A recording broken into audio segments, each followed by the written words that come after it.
50대 누구에게나 삶의 전환점이 될 수 있는 시기입니다. 그동안 쌓아온 커리어와 노력으로 안정감을 느끼기도 하지만 퇴사라는 단어가 불쑥 찾아오면 이야기는 달라집니다. 특히 예상치 못한 퇴사나 은퇴의 순간은 마치 절벽 끝에 서 있는 것처럼 막막하고 두려운 기분을 안겨줍니다. 하지만 이 시기는 단순히 끝이 아니라 새로운 시작을 준비하는 중요한 순간이기도 합니다. 퇴사 후 삶을 어떻게 준비하고 받아들이느냐에 따라 당신의 노후는 나락이 될 수도 기회의 장이 될 수도 있습니다. 오늘 우리는 한 50대 퇴사자의 이야기를 통해 그 눈물과 고통을 공감하고 절벽 끝에서도 살아남는 방법을 함께 찾아보려 합니다. 지금 내가 겪고 있는 일이 꼭 나만의 문제는 아니구나라는 위로와 함께 조금 더 나아질 내일을 위한 작은 해답을 얻을 수 있기를 바랍니다. 50대 퇴사자의 눈물 벼랑 끝에서 살아남는 법. 1. 예상치 못한 퇴사, 절벽 끝에서 느낀 막막함. 퇴사 이야기를 처음 들었을 때 어떤 기분인지 아시나요? 많은 분들이 내가 이럴 줄은 몰랐다며 충격에 휩싸인다고 해요.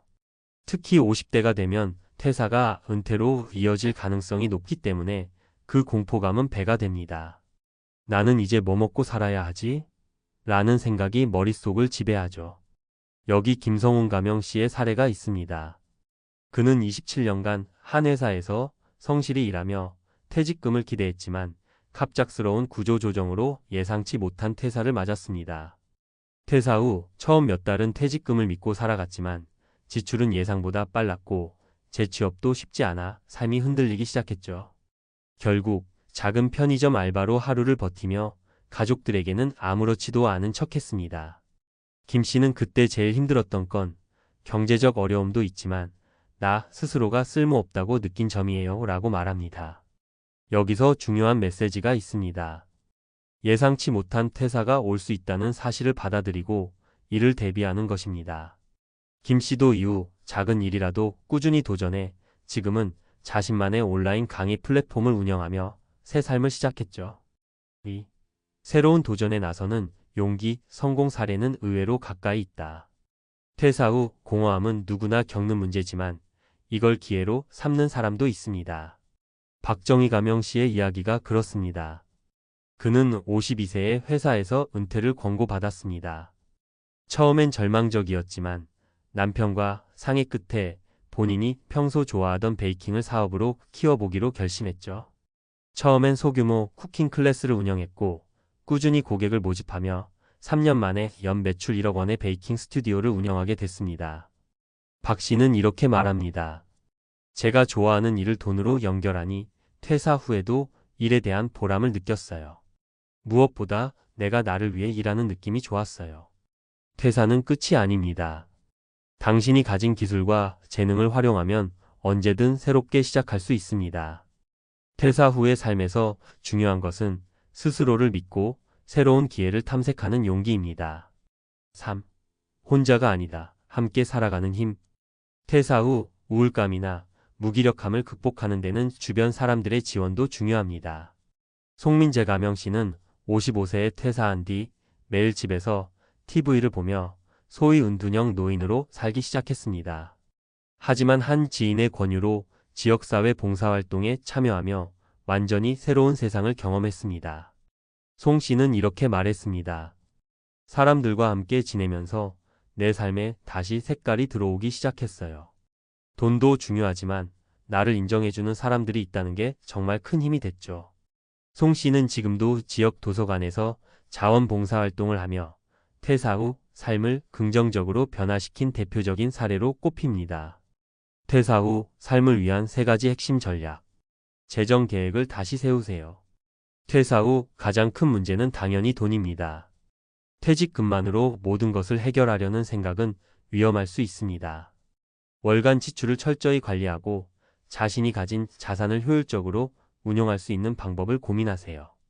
특히 적은 돈으로도 시작할 수 있는 사이드 잡이나 재택근무 기회를 탐색하는 것도 추천합니다. 작은 성공부터 시작하세요. 무리하게 큰 계획을 세우기보다 작은 목표부터 실천해 보세요. 예를 들어 집에서 할 수 있는 간단한 일부터 시작하거나 내가 가진 기술을 활용한 소규모 사업을 기획하는 것이죠. 작은 성공이 쌓여야 자신감을 얻을 수 있습니다. 사람들과 함께 하세요. 퇴사 후 혼자 있는 시간이 많아지면 우울감에 빠질 위험이 큽니다. 가까운 사람들과의 교류를 늘리고 지역사회나 동호회 활동에 참여해 보세요. 당신의 경험과 지혜는 다른 사람들에게도 도움이 될 수 있으며 이는 곧 자신에게도 큰 힘이 됩니다. 퇴사는 인생의 한 챕터가 끝난 것이지 책 전체가 끝난 것은 아닙니다.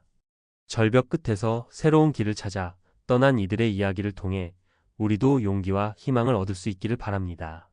50대 퇴사자의 눈물은 오늘 당신이 새로운 길을 찾는 출발점이 될 수 있습니다. 퇴사 후 벼랑 끝에서 다시 시작하는 법 전문가 칼럼. 50대 퇴사자의 눈물 벼랑 끝에서 살아남는 법이라는 제목이 사람들의 마음을 울리는 이유는 이 이야기가 단순히 한 개인의 문제가 아니기 때문입니다. 퇴사를 경험한 사람이라면 누구나 겪는 감정이고 지금도 많은 이들이 같은 고민 속에 있죠. 그런데 중요한 건 이 벼랑 끝에서도 다시 길을 찾은 사람들이 있다는 겁니다. 이번 칼럼에서는 전문가의 관점에서 퇴사 후 삶을 준비하는 현실적이고 구체적인 방법에 대해 이야기해 보겠습니다. 퇴사 후에도 빛나는 삶을 만들어가는 비결 함께 알아볼까요? 1. 마음의 방향을 바꾸는 순간 삶이 바뀐다. 퇴사를 하면 첫 번째로 마주하는 건 상실감입니다. 내가 30년 넘게 일했던 곳인데 이제 나를 필요로 하지 않는다는 생각이 사람을 무너뜨리죠. 그런데 여기서 중요한 건 이 상실감이 영원히 지속되지 않는다는 점이에요. 마음의 방향만 조금 바꿔도 삶이 달라질 수 있습니다. 한 심리학 연구에 따르면 퇴사 후 불안을 극복하는 가장 효과적인 방법은 작은 일에 집중하며 매일 목표를 세우는 것이라고 합니다. 퇴사 후 몇 달을 그냥 허비하는 경우가 많은데 이 시기를 최대한 생산적으로 활용해야 합니다. 예를 들어 하루 1시간이라도 새로운 스킬을 배우거나 내가 관심 있던 분야의 자료를 읽는 겁니다. 실제 사례. 김현수 가명 씨는 53세의 회사에서 퇴직 권고를 받았습니다. 몇 달간 무기력하게 지내다가 동네 도서관에서 평생교육 강좌를 듣기 시작했죠.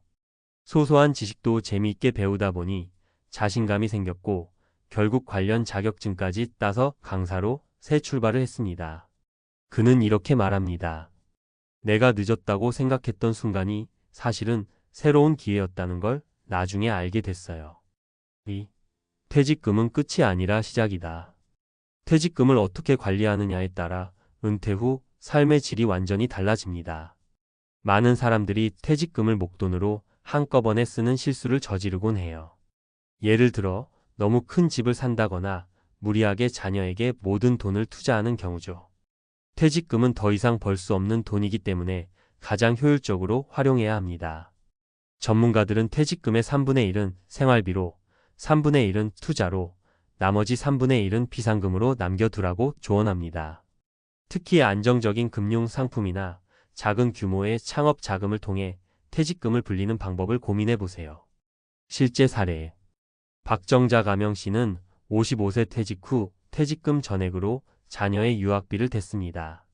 하지만 예상치 못한 물가 상승으로 생활비가 부족해지면서 큰 어려움을 겪었죠. 이후 작은 금액으로 시작할 수 있는 재테크를 배워 소소하게 수익을 내며 경제적 안정을 되찾았습니다. 그녀는 이렇게 말합니다. 자녀에게 다 주고 나니 나에겐 아무것도 남지 않았더라고요. 그때 깨달았죠. 퇴직금은 내가 살아가기 위한 마지막 방패라는 걸요. 3. 사람이 자산이다. 함께하면 더 나아질 수 있다. 퇴사 후 혼자라는 고립감은 우울감으로 이어지기 쉽습니다.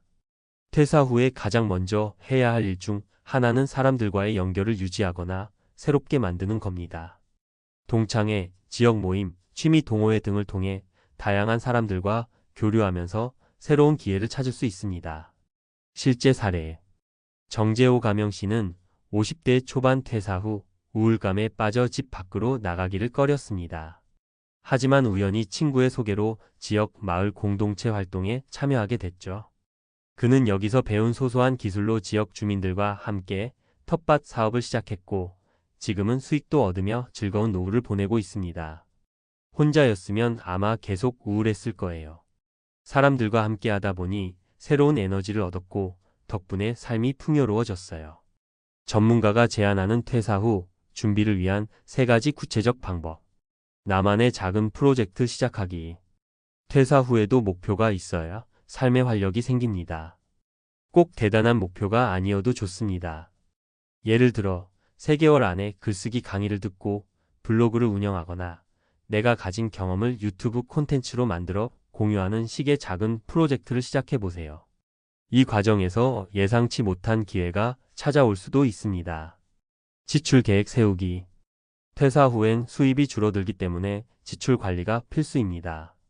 매달 고정 지출과 가변 지출을 분리해 철저히 관리하세요. 특히 불필요한 소비를 줄이고 필요한 소비에만 집중하는 습관을 들이는 것이 중요합니다. 건강 유지하기. 퇴사 후 가장 큰 위기는 건강 문제에서 시작될 수 있습니다. 규칙적인 운동과 건강한 식습관은 은퇴 후 삶의 질을 결정짓는 가장 중요한 요소입니다.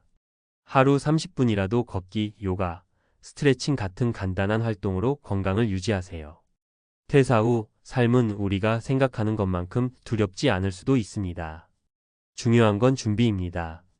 준비된 퇴사는 새로운 기회를 만들고 퇴사 후에도 활기찬 삶을 살 수 있게 해줍니다. 오늘 이 칼럼을 읽으며 한 가지라도 실천해 보세요. 절벽 끝에서 다시 날아오르는 새로운 삶이 시작될 수 있을 겁니다.